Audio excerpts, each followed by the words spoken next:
Alloh taoloning berganiga birodar rozi bo'l. Taqsimiga rozi bo'l. Odamlarning eng baxtlisi sen bo'lasan.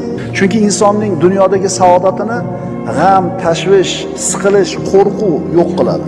Ali ibn Abi Talib radhiyallohu anhu aytadilarki, "Ar-rido bil qadar yuzhibul hamma wal hazan." Taqdirga rozi bo'lishlik g'amni, qayg'uni, g'amni, anduhni ketkazadi. Inson g'ami bo'lmagandan keyin, tashvishi, qayg'usi bo'lmagandan keyin bu odam saodatli bo'ladi. Birinchi navbatda saodatli bo'lish uchun demak, Alloh senga ato qilgan narsalarning hammasiga rozi bo'l. Shakli shamoiling, mol davlating, uy-joying, iqtidoring, qobiliyating. Mana shu narsadan qanoat qilsang, shu narsalarga rozi bo'lsang, sen baxtli bo'lishlikka birinchi qadamni qo'yding. Sen rozi bo'lishing ham mumkin kuningdan, norozi bo'lishing ham mumkin.